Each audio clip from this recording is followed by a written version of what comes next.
Perkenalkan, nama saya Fadilah dengan NIM 23510104009 dari kelas D4 PGMI. Di sini saya akan menjelaskan tentang pembelajaran IPA kelas 4 SD dengan tema alam dan kehidupan di sekitar. Yang pertama, makhluk hidup dan lingkungannya. Makhluk hidup adalah segala sesuatu yang memiliki ciri-ciri kehidupan seperti bernafas, tumbuh, berkembang biak, bergerak, dan peka terhadap rasa.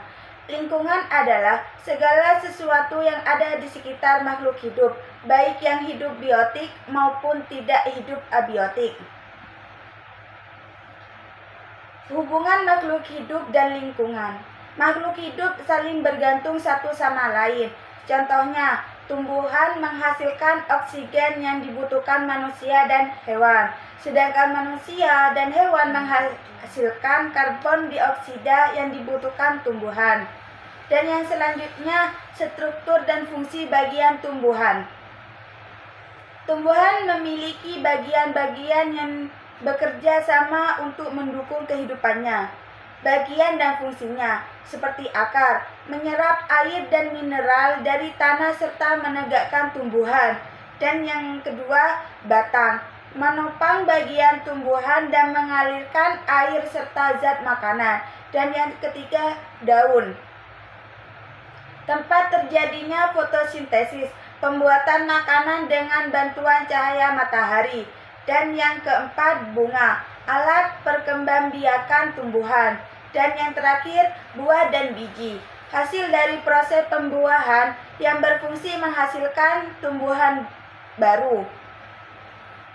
Proses fotosintesis, tumbuhan hijau menggunakan cahaya matahari, air, dan karbon dioksida untuk menghasilkan makanan glukosa dan oksigen.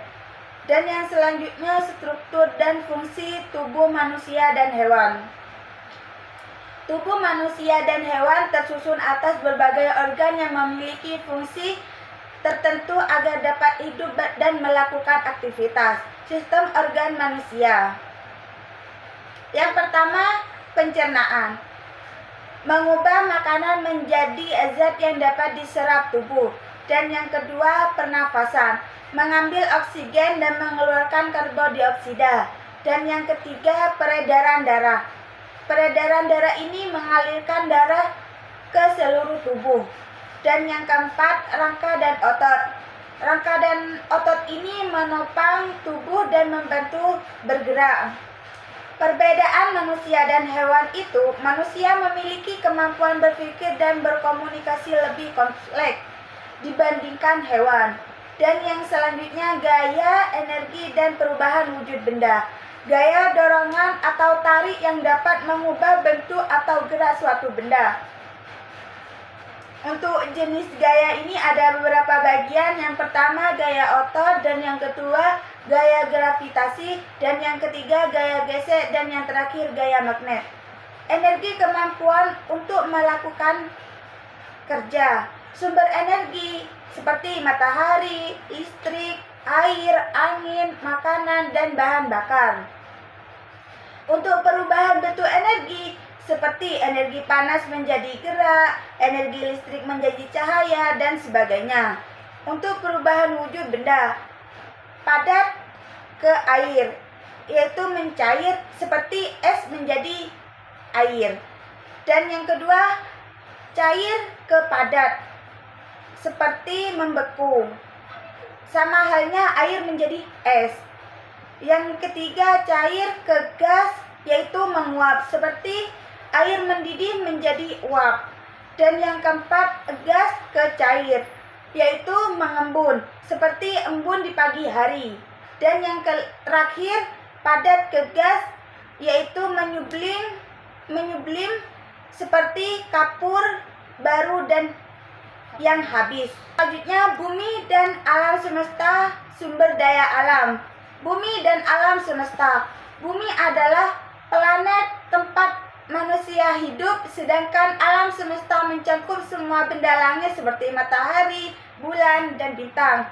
Gerakan bumi ini ada dua, Yang pertama, rotasi. Rotasi adalah perputaran bumi pada porosnya. Rotasi yaitu perputaran bumi pada porosnya menyebabkan siang dan malam. Sedangkan revolusi peredaran bumi mengelilingi matahari seperti menyebabkan pergantian musim. Sumber daya alam, segala sesuatu yang berasal dari alam dan dapat dimanfaatkan untuk memenuhi kebutuhan manusia. Yang pertama, dapat diperbarui seperti air, udara, tumbuhan, dan hewan. Dan yang kedua, tidak dapat diperbarui seperti minyak bumi, batu bara, dan juga logam. Pelestarian. Penanaman pohon menghemat energi, tidak membuang sampah sembarangan, dan menggunakan sumber daya secara bijak. Dan yang terakhir, daur air dan peristiwa alam. Daur air adalah proses perputaran air dari bumi ke atmosfer dan kembali lagi ke bumi secara terus-menerus. Tampak daur air seperti evaporasi. Air menguap karena panas matahari. Dan yang kedua, kondensasi. Seperti uap air berubah menjadi awan. Dan yang ketiga, presipitasi. Seperti awan menjadi berat dan turun sebagai hujan. Dan yang keempat, infiltrasi.